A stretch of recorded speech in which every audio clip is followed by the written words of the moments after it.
Eh bien, bienvenue à toutes et tous dans ce webinaire consacré aux pensions. Bienvenue dans ce nouvel outil des métallos FGTB ABVV qui ont mis l'été à profit pour continuer à mobiliser, pour mieux faire comprendre pourquoi et contre quoi nous maintiendrons la pression dès la rentrée. Alors, pour faire court, contre l'Arizona et pour une société plus juste et plus solidaire. Mais qui a bien pu voter pour des horaires de travail poussés jusqu'à 48 heures, pour remettre en cause l'indexation des salaires, pour travailler plus longtemps pour moins de pensions, pour traquer les malades de longue durée et fliquer les médecins par la bande, pour raboter les primes de travail de nuit, pour remballer 125 000 personnes du chômage et les remballer vers le CPAS et faire des femmes les premières victimes de toutes ces mesures parce que ce sont elles qui ont déjà aujourd'hui, mais qui auront encore plus demain, de difficultés pour remplir des conditions de carrière complètes. Et donc on vous donne dès à présent rendez-vous le 14 octobre prochain. Venez nombreux dans la rue, à nos côtés, pour expliquer à ce gouvernement qui crée la richesse et comment nous entendons qu'elle soit redistribuée. Alors, si on a choisi de consacrer ce webinaire au dossier des pensions et des fins de carrière, c'est parce que parmi toutes les gifles que nous adresse ce gouvernement, c'est si pas une des plus violentes, en tout cas, tout le monde en ressort avec une pommette éclatée. Et parce que ces réformes vont totalement à l'encontre de nos revendications métallo FGTB ABVV, il faut que notre secteur soit reconnu comme secteur pénible. Nous ouvrons dès à présent le chat pour vous laisser la possibilité de poser toutes vos questions. Vous allez voir, c'est assez instinctif. Il va y avoir à la droite de votre écran une fenêtre qui va s'ouvrir. Vous suivez ce qui vous est demandé de façon instinctive. Vous posez toutes les questions qui vous viennent à l'esprit et on veillera à y répondre dans le temps qui nous est imparti. On prendra un maximum de ces questions et si nous n'avons pas le temps de répondre à l'ensemble, eh bien, une note sera publiée extrêmement rapidement sur nos réseaux sociaux. Mais attention, pas de questions individuelles pour vos cas personnels. Nous vous invitons à prendre contact avec votre délégué ou votre permanent FGTB ABVV. Alors, pour mieux comprendre à quel point les mesures annoncées par le gouvernement nous tordent le bras, je pense qu'il faut revenir à l'argument principal avancé sans cesse par le patronat et que nous, on dénonce systématiquement. On travaille plus longtemps et donc il faut travailler plus longtemps. À force de le répéter, évidemment, cette répétition devient une démonstration, une évidence dans la tête des plus facilement convaincables. Et donc, cette affirmation, sans cesse martelée, aussi par les médias, devient un lieu commun. Notre vision se base sur la juste répartition des richesses. Une énorme part des richesses accumulées par le travail file vers les détenteurs de capitaux, sous forme de plus-value ou de dividendes. Ce n'est pas nous qui le disons, c'est l'Écho. C'est une gazette économique. On annonce plus de 6,4 milliards de dividendes en Belgique pour l'année 2025. Et on nous dit qu'il n'y a plus d'argent pour la Sécu. On nous dit que des réformes sont indispensables, qu'il faut durcir les conditions pour tout le monde. Les partis, aujourd'hui au pouvoir, ont mis en place depuis des décennies des réductions de cotisations sociales pour soi-disant créer de l'emploi. Mais dans les faits, ces facilités fiscales se sont transformées en profit pour les actionnaires et pour les employeurs. Mais ils n'ont créé aucun emploi. Bref, des cadeaux aux entreprises et aux détenteurs de capitaux.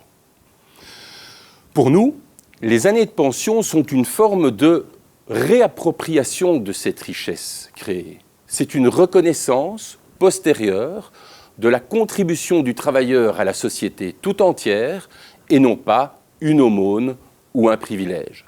C'est un droit à une retraite paisible. Par contre, la vision capitaliste, elle repose sur une vision réactionnaire et insupportable de la société, dans laquelle ne plus travailler est assimilé à de l'inutilité ou du superflu. Et on sait très bien ce que représente une machine qui cesse de fonctionner dans l'idéologie capitaliste. C'est tout simplement inconcevable, ce n'est plus qu'un coût, c'est un superflu, c'est un poste à éliminer, et il en va de même ici avec nos pensionnés. Alors à ceux qui associent notre droit à des pensions décentes, confortables, à un simple coût, nous leur répondons que c'est un choix de société, c'est notre choix de société. Donc, pour faire simple, pour le patronat, on vit plus longtemps, donc il faut travailler plus longtemps. Et la deuxième couche que rajoute ici l'Arizona, c'est il faudra travailler plus longtemps, mais pour moins de pension. Vous l'avez entendu par l'actualité, leur schéma impose des conditions beaucoup plus strictes pour accéder à la retraite anticipée et diminue très fort les montants des pensions.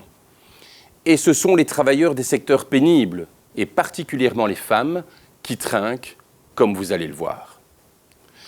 Alors bien sûr, tout ce que prévoit le gouvernement doit encore être transcrit dans des textes législatifs, et ça va prendre encore beaucoup de temps pour y voir plus clair.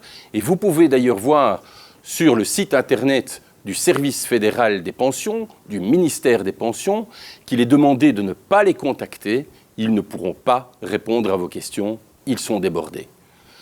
Néanmoins, aujourd'hui, on a les grandes lignes de ce que vers quoi ce gouvernement veut nous amener. Et le moins qu'on puisse dire, c'est qu'il n'y a pas été de main morte. Alors nous, on a relevé 8 points essentiels, 8 points majeurs qu'on va baliser avec vous. Et on va les lister tout de suite. Il y a la fin des prépensions, en 1. En 2, le durcissement de la pension anticipée. En 3, le malus pension. En 4, la réforme du bonus pension qui existait déjà. En 5, la révision du mécanisme d'indexation. En 6, la réduction des périodes assimilées. En 7, la suppression de l'enveloppe bien-être, qui est un véritable scandale pour les pensionnés qui sont déjà à la pension. Et en 8, la suppression des régimes spécifiques. Alors même si chacun peut consulter sa propre ligne du temps de carrière via mypension.be, attention, elle n'est plus fiable et vous voyez ici le message. Toutes les réformes ne sont pas encore prises en compte et risquent d'être reportées pour bon nombre d'entre nous. Moi, je vous invite quand même à aller visiter ce portail de mypension.be et de faire une photo, une capture d'écran de ce qu'on vous raconte aujourd'hui et puis de le comparer à ce qui arrivera lorsque les réformes de l'Arizona seront mises en place. N'hésitez pas à partager avec nous tous les changements que vous constaterez. Chaque pièce du dossier est importante.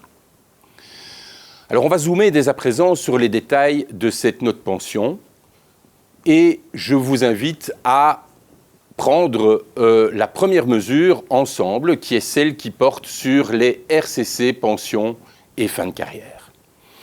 Je le répète, pour le gouvernement Arizona, il faudra travailler plus longtemps.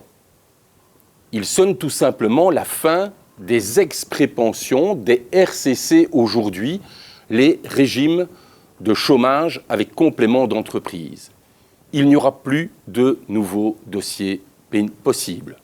Sauf, pour raison médicale, si vous avez 58 ans et moyennant 35 ans de carrière, et pour les travailleurs touchés par les entreprises en restructuration, mais il faudra que cette entreprise ait introduit une déclaration d'intention avant janvier 2025, comme l'a fait Audi par exemple. Alors attention évidemment aux raisons médicales également, le gouvernement veille au grain et il annonce d'ores et déjà qu'il surveillera activement tous les débordements, tous les nouveaux admis et corrigera le tir en cas d'exagération. Attention également, dans sa note, le gouvernement précise qu'il ne va pas toucher aux droits acquis aux prépensionnés actuels, mais qu'il va se concentrer sur leur activation à l'emploi de ces prépensionnés actuels. Mais pour les métallos, évidemment, la fin de ces RCC, de ces prépensions, c'est catastrophique, parce que cela signifie que on met fin au seul système qui prenait en compte la pénibilité de nos secteurs. Et c'était le seul système qui nous permettait de partir à la retraite après 60 ans et après 35 ans de carrière. C'est nier la pénibilité de nos secteurs, c'est nier les réalités de terrain pour les travailleurs âgés qui auront le plus de difficultés à retrouver un emploi. C'est catastrophique. Alors soyons honnêtes, ça fait 15 ans déjà qu'on remarque que nos prépensions ont du plomb dans l'aile. Lorsqu'on regarde les chiffres de l'ONEM depuis 2011, 108 000 travailleurs ont perdu l'accès à la prépension et parallèlement, le nombre de travailleurs de plus de 55 ans en maladie de longue durée a augmenté de plus de 124 000 cas. Il y a donc bien un basculement d'un système à un autre, une hypocrisie terrible. En effet, pour chaque personne ne pouvant plus bénéficier de prépension, il y a eu au moins une personne malade de longue durée de plus de 55 ans. Je vous propose maintenant de nous appuyer sur un cas pratique pour mieux comprendre ce que les travailleurs de nos secteurs perdent. On va prendre l'exemple d'Alain, qui travaille dans la sidérurgie et qui espérait partir en prépension en 2026, après avoir travaillé 40 ans. Alain est né le 1er mars 1966, il a 59 ans aujourd'hui, il a débuté sa carrière à 20 ans, le 1er septembre 1986, et il voulait partir au lendemain de ses 60 ans, en avril 2026. Eh bien, avec les mesures de l'Arizona, c'est foutu pour lui la prépension. Il prend 3 ans dans la vue. Lui qui espérait partir en 2026, il sera condamné à travailler jusqu'en 2029. On va aborder la deuxième mesure touchant les pensions par ce gouvernement Arizona, et c'est les mesures qui touchent les conditions d'accès à la pension anticipée. Il faut revenir au mantra du gouvernement et du patronat, il faudra travailler plus longtemps. À partir de 2027, le calcul d'une année de carrière sera revu et seules les années civiles comportant 2 trimestres, et donc 6 mois, ou 156 jours travaillés ou assimilés, seront pris en compte dans les conditions de carrière. OK, les seuils actuels pour accéder à la pension anticipée ne changent pas, mais leur accès sera beaucoup plus sévère à partir du 1er janvier 2027. Donc, si la pension anticipée reste possible, 60, 61, 62, voire 65 ans, moyennant 44, 43, 42 ans de carrière, attention, alors qu'une année de carrière se base actuellement sur 104 jours de travail, donc 4 mois, il faut désormais 156 jours de travail, soit 6 mois, pour qu'une année de carrière soit comptabilisée. En fait, qu'est-ce que ça veut dire ?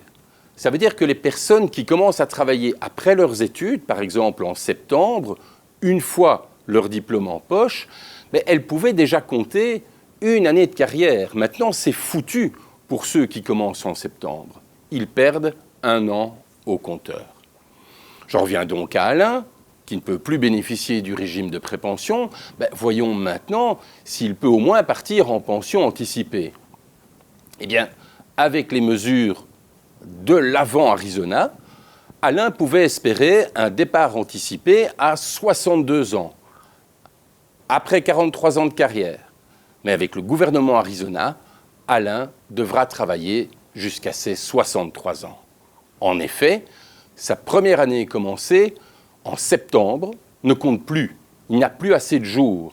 Et il devra même travailler 2 mois de plus lors de sa dernière année, puisqu'on passe de 4 à 6 mois pour avoir une année complète.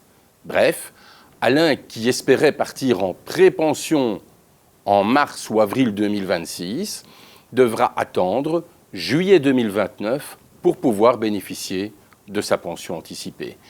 Et ici, on n'a pas été chercher une exception. Il faut rappeler que le Service fédéral des pensions estime qu'au moins 4 travailleurs sur 10 devront travailler minimum 1 an de plus pour accéder à la pension anticipée. Alors le troisième élément que nous allons aborder avec vous, c'est les nouveaux régimes de pension anticipés 60-42. Alors que le gouvernement nous dit on durcit les régimes existants de pension anticipée, mais on ouvre néanmoins une nouvelle porte, lorsqu'on y regarde d'un peu plus près, on se rend compte que cette porte elle est totalement infranchissable pour nous et qu'elle a la taille d'une chatière. En effet, les conditions pour bénéficier de ce nouveau régime de pension, c'est avoir 60 ans, 42 ans de carrière derrière soi, donc il faut avoir commencé à 18 ans, que chaque année de carrière compte non plus 156 jours, mais désormais 234 jours de travail effectif, et sans aucune assimilation autre que le chômage temporaire. Ça veut dire maladie, aménagement de fin de carrière, toute autre forme d'interruption de carrière, nada. Regardez un peu l'impact catastrophique de cette mesure, puisque le Service fédéral des pensions estime que seulement 1% des femmes et 3% des hommes pourront remplir ces conditions de fou. Rappelons que 234 jours par an, ça veut dire pas d'absentéisme, aucun absentéisme pendant 42 ans. Dans nos métiers, c'est totalement impossible d'y arriver. Qui n'a jamais été malade, qui n'a jamais dû faire face à une autre forme d'accident de la vie.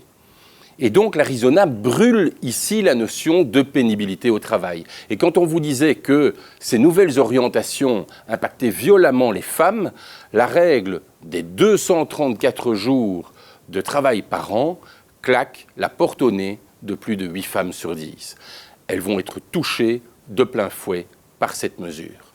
Donc, en résumé, 3 points. 1. Ce gouvernement durcit nettement les conditions d'accès pour une pension anticipée. 2. Introduit une nouvelle condition, mais qui sera seulement accessible pour 4% de la population, 3% des hommes, 1% des femmes, et vraisemblablement personne dans nos secteurs métallos. Mais pire, les rares travailleurs qui auront la possibilité de remplir les conditions pour bénéficier d'un départ anticipé seront pénalisés sur le montant de leur pension via un malus pension. On va s'attarder maintenant à la mesure numéro 4 qui impacte violemment nos pensions, et c'est celle du malus pension. C'est peut-être la décision phare de ce gouvernement Arizona, mais pour nous, c'est un coup bas, c'est un coup dur, et c'est probablement l'orientation qui nous met le plus en colère. On a d'ailleurs publié un dernier communiqué qui a été largement relayé dans la presse et qui précisait que cette mesure était un coup dur porté à toute la classe travailleuse et particulièrement au secteur métal, puisque les travailleurs sont cassés par leur métier bien avant leurs 67 ans. En fait, à partir de 2026, tous les travailleurs qui prendront leur pension anticipée se verront sanctionnés, punis par un malus sur le montant de leur pension. Ce malus, vous allez le subir de votre pension jusqu'à la mort. Ce malus va s'appliquer tout au long de votre retraite et va réduire fameusement le montant de la pension de ceux qui ne tiendront pas ou qui ne peuvent pas travailler jusqu'à l'âge légal. En fait, c'est une pénalité à vie, mais c'est une pénalité supplémentaire puisqu'on perçoit déjà une pension moins élevée si on s'arrête plus tôt. En fait, l'État reprend une partie des droits de pension que vous avez constitués si vous vous arrêtez avant vos 67 ans. Et vous voyez ici la règle du malus. Pour chaque année prise avant l'âge de la pension légale, le montant de la pension sera baissé de X% par an en fonction de votre année de naissance. Non pas X% en une seule fois, mais pour chaque année où on arrête plus tôt. Et donc, 2% par an si vous êtes né entre 1961 et 1963, 4% par an pour celles et ceux qui sont nés entre 64 et 1972, et pour arriver à 5% par an pour ceux nés après 1973. Résumons, pour un travailleur qui est né en 1964, cela peut représenter un rapt, un vol de 20% sur sa pension dès 2026. C'est inacceptable. Et notre Alain dans tout ça, qui a déjà dû travailler 3 ans de plus suite aux nouvelles mesures qui lui tombent dessus. Eh bien, en 2029, il pourra enfin prendre sa pension anticipée à 63 ans, rappelons-le, après 43 ans de travail dans un métier pénible. Et donc, en visitant son portail sur mypension.be, il avait constaté qu'il pouvait bénéficier d'un montant de 2100 € par mois. Avec le malus pension, prévu par l'Arizona, il se voit imposer une pénalité financière, car il n'a pas su tenir jusqu'à ses 67 ans. Et son malus s'élève donc à 16%, 4% par année anticipé pendant 4 ans. 16% de moins sur le montant de sa pension, soit une sanction financière de 336 € par mois. Alain va toucher une pension de 1 764 € au lieu de 2100. Et lorsqu'on sait que l'espérance de vie est de 83 ans, ça va signifier qu'Alain perdra 12 fois 336 € pendant 20 ans, soit plus de 80 000 € minimum au total avec cette mesure.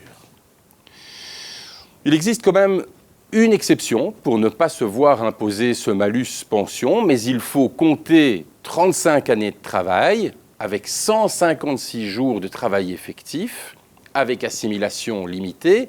Les assimilations s'affichent sur votre écran. Et en plus de ces 35 ans avec 156 jours par an, il faut au moins compter 7020 jours de travail effectif sur sa carrière, soit une moyenne de 175 jours par an travaillés sur 40 ans. Ouais, on n'a pas les chiffres de ce que donnerait cette exception, mais on peut être certain que quasi personne ne va échapper à ce malus pension. Surtout pour nos métiers pénibles, pour les personnes malades de longue durée ou qui ont eu un accident, mais aussi et surtout pour les femmes qui ont des carrières irrégulières. Ce malus va également diviser les travailleurs entre eux. Et vous voyez 2 exemples de travailleurs qui comptent tous les deux 42 ans de travail. Le premier, qui a débuté sa carrière à 21 ans, va pouvoir prendre sa pension anticipée à 63 ans, mais il va se voir imposer un malus pension. Le second, qui aura fait des études jusqu'à 25 ans et exercé un métier moins pénible, atteindra la pension légale après 42 ans de carrière également, mais n'aura pas de malus sur le montant de sa pension. Lui, il va même pouvoir bénéficier d'un bonus s'il continue à travailler au-delà de sa pension légale. Cette comparaison montre que le critère déterminant, ce n'est plus la durée ou la pénibilité de la carrière, mais c'est l'âge auquel on prend sa pension. En fait, peu importe comment ils veulent appliquer ce malus, on s'en fout, on n'en veut pas. Les métallos FGTB-ABVV rappellent que l'espérance de vie est peut-être désormais de plus de 80 ans, mais l'espérance de vie en bonne santé, source européenne, source Eurostat, elle est de 62 ans et 3 mois. Voilà pourquoi on exige des fins de carrière en douceur. Voilà pourquoi on exige de partir à 60 ans maximum parce que nos travailleurs sont affectés. Voilà pourquoi on exige qu'à partir de 60 ans, nos travailleurs soient affectés à des tâches plus légères, moins stressantes, moins contraignantes. Voilà pourquoi nous réclamons des portes de sortie plus faciles pour celles et ceux qui n'en peuvent plus. Voilà pourquoi nous plaidons pour une solidarité intergénérationnelle, c'est-à-dire un premier pilier digne de ce nom et un retour au mécanisme de prépension. Cette mesure du malus pension n'a pas encore été votée, on doit les faire reculer. Alors la 5e mesure qui est portée par ce gouvernement en matière de pension, c'est la mesure qui touche le bonus pension. On vient de le voir, certaines personnes vont écoper d'un malus pension si elles ne travaillent pas jusqu'à 67 ans, mais d'autres, s'ils continuent au-delà, vont pouvoir bénéficier d'un bonus sur le montant de leur pension. Alors l'idée n'est pas nouvelle parce qu'elle avait déjà été portée par la précédente législature qui avait prévu l'octroi d'un bonus pension, mais sous forme d'une rente lorsqu'on s'arrêtait de travailler plus tard. Le gouvernement Arizona modifie ce bonus sous forme d'une pension plus élevée. Et ce bonus se calcule de manière comparable au malus, étant donné qu'il s'agit d'un pourcentage, cette fois supplémentaire, sur le montant de la pension et qui dépendra de votre année de naissance. Ça veut dire qu'un travailleur qui est né en 1961 pourra bénéficier dès 2027 d'un bonus de 6% s'il continue à travailler jusque 2030, mais ça veut dire aussi jusqu'à ses 69 ans. Dans nos secteurs, c'est tout bonnement absurde de penser pouvoir pousser à travailler au-delà de l'âge de la pension. Les métiers pénibles sont une nouvelle fois oubliés, balayés par ce système. Cette mesure creuse donc encore davantage les inégalités entre les différentes catégories de travailleurs. Et notre avis là-dessus, il est tout simple. Il faut quand même ne jamais avoir mis les pieds sur un chantier, ne jamais avoir suivi un travailleur dans un atelier de production pour pondre un délire pareil. Qui ose prétendre qu'une ouvrière, qu'un ouvrier, qui s'agenouille 80, 100 fois par jour, qui porte des charges, qui travaille dans le froid, la pluie, la chaleur, le bruit, qui travaille à la chaîne, ne souhaite pas que cette vie de travail idyllique s'arrête. Mais si, nous on connaît des travailleurs qui sont prêts à travailler plus longtemps. Nous dit-on du côté patronal, augmenter leur salaire pendant leur carrière en fonction des gains de productivité, donnez-leur des pensions dignes de ce nom et vous verrez combien il vous restera de volontaires. Zéro les gars, zéro. Alors attardons-nous maintenant à la 6e mesure de ce gouvernement Arizona, la révision du mécanisme d'indexation. Et ça touche les personnes déjà pensionnées. Alors que la règle actuelle prévoit que les pensions sont indexées le premier jour du mois qui dépasse l'indice pivot, ça veut dire le moment où les revenus ne correspondent plus au coût de la vie, le gouvernement a confirmé qu'à l'avenir, l'indexation aura lieu 3 mois après. Ça signifie que si l'indice pivot est dépassé au 1er septembre, l'indexation s'opérera en décembre et non plus en octobre, avec évidemment un effet boule de neige, puisque ces 3 mois sont perdus à vie et que le mécanisme reste actif pour les indexations suivantes. Mais ce n'est pas tout. Outre le moment où l'indexation va s'appliquer, il est également prévu que l'indexation soit limitée selon le montant de la pension. Alors ça concerne des pensions très élevées, plus élevées en tout cas que les nôtres, puisque vous voyez qu'il s'agit de pensions supérieures à 5 183 €. Alors même s'il est fort peu probable qu'on soit impacté en tant que métallo par cette mesure, nous la jugeons totalement inaccessible et insupportable parce que le gouvernement met ici un pied dans le mécanisme d'indexation. Et là, il franchit une ligne rouge. C'est d'abord et en cela que nous le contestons. Pas touche à notre indexation des revenus, qu'ils soient sous forme de salaire ou d'allocation de pension. Parce qu'il freine la dégradation du pouvoir d'achat, surtout en forte inflation, parce qu'il protège les pensionnés qui ne peuvent plus renégocier leur rémunération face à une hausse des prix puisqu'ils n'ont plus d'employeurs en face d'eux. Et parce qu'il leur évite une dégradation progressive de leurs conditions de vie. Mais surtout parce qu'on sait très bien que lorsqu'on permet au banc patronal de mettre un pied dans la porte, cette porte ne se referme plus jamais, bien au contraire. Ce même mécanisme serait d'ailleurs prévu pour nos salaires et donc on y reviendra certainement lors de prochaines communications, lors de prochains webinaires. 7e mesure, celle qui porte sur les assimilations. Vous l'aurez compris, avec l'Arizona, travailler plus longtemps, on n'y échapperait pas. Ici, il ne touche pas à votre droit à partir, mais au montant que vous allez recevoir. Et c'est une attaque en 3 temps. 1. Certaines périodes pendant lesquelles vous n'avez pas travaillé étaient jusqu'ici intégrées, assimilées dans le calcul de votre pension. Avec l'Arizona, c'est fini. Le gouvernement veut désormais qu'elle soit socialement justifiée et justifiable. Ça veut dire, fini les périodes de chômage longue durée, fini les périodes de prépension, fini les emplois de fin de carrière. Seuls compteront les périodes de maladie, de soins, de maternité et de paternité. 2. En plus, il va les plafonner. À l'avenir, plus il y aura de périodes assimilées dans une carrière, moins elles seront prises en compte. Vous constatez immédiatement sur ce tableau comment et à quel point la mesure va sérieusement impacter la pension légale. Et 3, il nivelle par le bas les périodes prises en compte pour les périodes assimilées.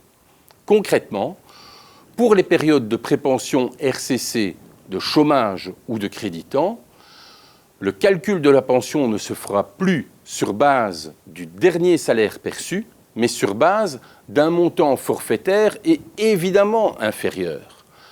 Avec les assimilations, il ne joue donc pas sur votre droit à partir, mais sur la sanction de départ. De nouveau, on peut les faire reculer, il faut se mobiliser. La 8e mesure, enfin, les autres mesures. Brièvement, d'autres mesures extrêmement négatives sont annoncées dans le dossier pension. Et nous, on en a relevé 4. 1. La suppression pure et simple de l'enveloppe bien-être.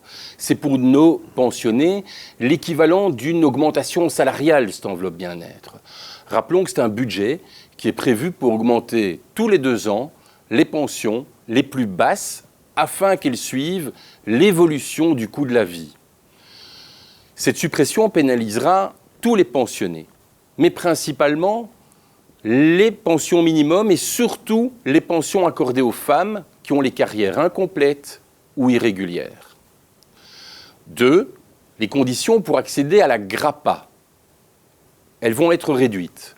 Pour mes mots, il s'agit de la garantie de revenus aux personnes âgées, pour les personnes de plus de 65 ans et qui n'avaient pas de revenus suffisants pour vivre dignement. Cette mesure est d'autant plus inacceptable, une fois de plus, qu'elle touchera les plus fragiles et encore principalement les femmes. Troisièmement, la suppression des droits dérivés comme la pension de divorce, la pension de survie, qui sont des mesures impactant une nouvelle fois principalement les femmes, sans oublier les fonctionnaires qui vont voir leur pension réduite de près de 20%. Et ici, le gouvernement cherche bel et bien à harmoniser les régimes de pension. Mais il le fait totalement à l'inverse de ce qu'on veut, puisqu'il le fait vers le bas. Nous voici arrivés tout doucement au terme de cette partie théorique pour ce webinaire portant sur les pensions et j'en reviens à la mobilisation, à la pression que nous entendons maintenir sur le gouvernement Arizona. En fait, si on a organisé ce webinaire, c'est parce que vous voyez bien que cette réforme des pensions du gouvernement Arizona ne se limite pas à du cosmétique, ce n'est pas des ajustements techniques, ce n'est pas des coups de peigne. Ils remettent purement et simplement en cause notre modèle social et ses principes fondateurs. Si on accepte de reculer, cela aura non seulement des impacts sur notre vie au travail, mais surtout un impact sur notre vie tout court, notre vie familiale, notre vie de fin de carrière, notre vie en tant que pensionné. C'est pour ça qu'on est sorti plus de 10 fois dans la rue depuis le début de l'année. C'est pour ça qu'on est sorti plus de 10 fois pour dire non au projet de cet Arizona. C'est une rupture de notre contrat social. Les travailleurs qui ont contribué toute leur vie au système de pension se voient imposer des nouvelles règles que le gouvernement change en cours de partie. C'est un affaiblissement de notre solidarité, qui est un fondement de notre sécurité sociale. C'est une individualisation des risques. Le système évolue vers une technique où chacun est responsable de sa propre situation et indépendamment des aléas de la vie professionnelle. C'est une négation absolue des réalités de terrain. La réforme ignore totalement la pénibilité du travail, les difficultés pour les seniors de retrouver un boulot. On veut répéter ici nos positions qu'on répète congrès après congrès concernant nos pensions. Et elles tiennent en 8 points. On exige un retour à la pension à 65 ans. On exige qu'une carrière soit complète après 40 ans et pas 42, 43, 45 ans de carrière. On exige de pouvoir arrêter sa carrière après 38 ans de travail si 20 ans ont été prestés dans un métier pénible. Et pour ceux qui n'arrivent pas à ces 20 ans de pénibilité, au moins 1 mois déduit par année passée dans un secteur lourd. On exige une pension minimum de 75% du salaire moyen et à tout le moins 1 850 € net par mois. On veut la disparition des écarts entre les revenus des femmes et des hommes. On veut un maintien et une revalorisation de l'enveloppe bien-être. On veut un financement plus équilibré de notre sécurité sociale. Il y en a marre d'entendre que les travailleurs ont trop profité. Il faut taxer les millionnaires, il faut lutter contre la fraude et l'évasion fiscale et il faut arrêter de bloquer la salaire. La reconnaissance de la pénibilité dans tous nos métiers est essentielle. Nos secteurs doivent être reconnus comme pénibles et doivent à ce titre être assortis de conditions de départ plus confortables. Alors vous voyez à quel point ce gouvernement Arizona casse, broie les grandes bases qui ont été négociées dès la fin de la Seconde Guerre mondiale, tout ce pourquoi nos aînés se sont battus pour la reconnaissance du droit à vivre dignement après une carrière passée à créer de la richesse. Alors vous le savez, il nous faut régulièrement ramer à contre-courant contre la pensée dominante dans les discussions qu'on a dans nos couloirs, dans nos discussions de fin de repas. Et vous avez vu passer l'info la semaine passée qui présentait la bonne nouvelle selon laquelle le report de l'âge légal de la pension de 65 à 66 ans avait déjà fait gagner 100 millions d'euros à l'État. Mais c'est n'importe quoi. Ils ont surtout volé 100 millions de richesses créées qui n'a pas été redistribuée vers les travailleurs. Ils ont surtout volé 1 année de vie en bonne santé pour les travailleurs qui vont être obligés de continuer à travailler. On rappelle que l'espérance de vie en bonne santé, elle est de 62 ans et 3 mois. Alors, ce n'est pas un slogan. L'Arizona, on n'en veut pas. Ici, on vous a parlé des pensions, mais on aurait pu vous parler des salaires qui sont bloqués, on aurait pu vous parler de la fiscalité, on aurait pu vous parler du temps de travail et des horaires, de la flexibilité, du travail des jeunes, des flexi-jobs. On a choisi de vous parler des pensions.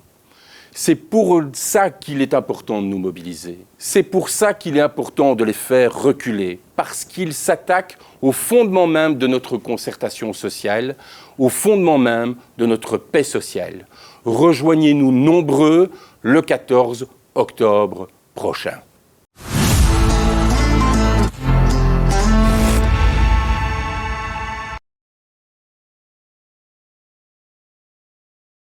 Merci déjà de vous être accroché sur cette matière extrêmement technique, extrêmement difficile des pensions. Pendant que je vous parlais, vous avez été nombreux à nous envoyer vos remarques et questions. Notre service juridique a déjà répondu à la plupart d'entre elles via le chat et il est en train de me faire arriver les questions les plus récurrentes. Et je vous propose de les baliser ensemble. Je tiens également à vous dire que ce webinaire sera posté rapidement sur nos réseaux sociaux.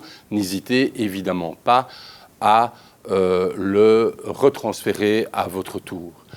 Alors, même si on vous avait demandé de ne pas nous adresser des questions à caractère trop personnel, on n'a pas dû être trop convaincant sur ce coup-là, mais on va prendre ici les questions qui nous semblent les plus générales, les plus éclairantes.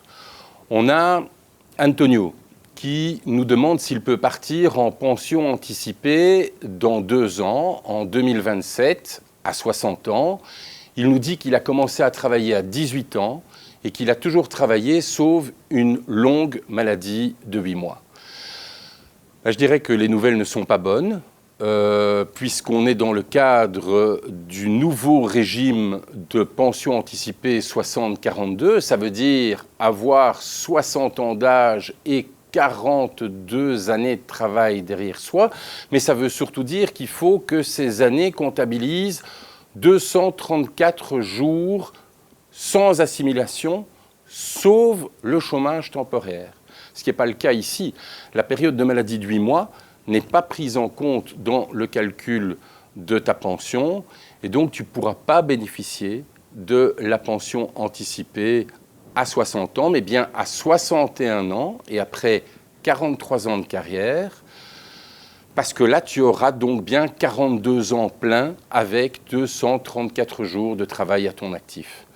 Excuse-moi de te le dire, mais tu es un exemple parmi d'autres de ce que la réforme Arizona apporte comme coup dur aux travailleurs, camarades. On a Ibrahim qui nous dit qu'il aura 61 ans en 2028 et qu'il comptabilisera 43 ans de carrière. Il nous demande s'il se verra imposer un malus. Donc moi je dirais qu'à première vue, tu n'auras pas de malus pension, mais je te conseille néanmoins de bien vérifier chaque détail de tes années de carrière. Ici aussi, les règles sont très claires, mais très strictes. Il faut que tu puisses justifier 35 années de travail effectif, avec 156 jours par an et 7020 jours de travail effectif pour éviter ce malus. Donc vérifie plutôt 2 fois qu'une ta situation, camarade. On a Nathalie qui veut partir à 61 ans et qui veut savoir si son créditant fin de carrière depuis ses 55 ans et si ces périodes de chômage temporaire impacteront le montant de sa pension anticipée. Ici aussi, les nouvelles sont très mauvaises. Oui, ça va violemment impacter le montant de ta pension anticipée. Le créditant dans lequel tu es depuis tes 55 ans n'est plus assimilé pour le calcul de pension. Et là, le coût est terrible, puisque si tu pars à 61 ans en pension anticipée l'année prochaine, ton malus pension sera de 24%. C'est inadmissible. C'est 6 années fois 4%, parce que tu es né entre 64 et 72. Voilà pourquoi c'est vraiment important de se mobiliser. Voilà pourquoi il faut les faire reculer. Alors Pinault nous dit qu'il a été chômeur de longue durée au milieu de sa carrière, à la suite de la faillite de son ancien employeur. Il a mis du temps à retrouver un emploi. Est-ce que cela va changer quelque chose pour sa pension ? Je suis embarrassé de le dire, mais ta pension, Pinault, sera certainement plus basse, vu ce que le gouvernement prévoit. Dorénavant, les périodes de chômage longue durée seront liées à un salaire fictif limité. Le montant que tu vois sur ton profil mypension.be va changer. Les droits à ta pension seront calculés sur base d'un revenu probablement plus faible que celui que tu as, puisqu'il s'agit d'un salaire fictif moyen. Alors Jennifer, elle a raison, nous demande, mais bon, vous êtes bien gentil, mais que fait la FGTB face à ce scandale sur nos pensions ? Moi je le rappelle, même si pour l'instant rien n'est officiel, rien n'est transcrit en termes juridiques, rien n'est publié au Moniteur, on est sorti plus de 10 fois dans la rue depuis les dernières élections et l'installation du gouvernement Arizona. Nos services juridiques, communication, nos responsables de l'ensemble de nos services d'études sont occupés, déploient une énergie folle, alimentent nos pages Facebook pour nous tenir informés. Je vous rappelle notre communiqué de presse largement repris par les médias. On fait aussi des campagnes d'information dans les entreprises, dans nos réunions de militants, pour expliquer les conséquences concrètes de cette réforme. On a aussi organisé un premier séminaire sur le sujet à l'attention de nos délégués principaux. On a intenté des actions juridiques, des recours en annulation, notamment sur les mesures liées à l'exclusion de milliers de chômeurs. On mène des mobilisations sectorielles, on organise des actions décentralisées dans les secteurs les plus touchés par la réforme et on vous donne rendez-vous le 14 octobre dans la rue. Ce webinaire est par ailleurs, je vous le disais, enregistré. Il sera accessible, je vous le disais, sur nos réseaux sociaux et sur nos sites. Et je le répète encore une fois, parce qu'on arrive au terme des questions qui nous ont été transmises, l'information, la formation sont essentielles pour les métallo-FGTB. C'est pour ça que ce webinaire était si important. Ce gouvernement touche au cœur de notre contrat social et donc au fondement de notre paix sociale. On est tous concernés. C'est bientôt la rentrée. Les mobilisations vont reprendre. On peut les faire reculer. On doit les faire reculer. Parlez-en autour de vous. Rejoignez-nous dans notre combat contre l'Arizona. Il y a le 14 octobre prochain, mais il y aura certainement d'autres mobilisations. À très bientôt, mes camarades.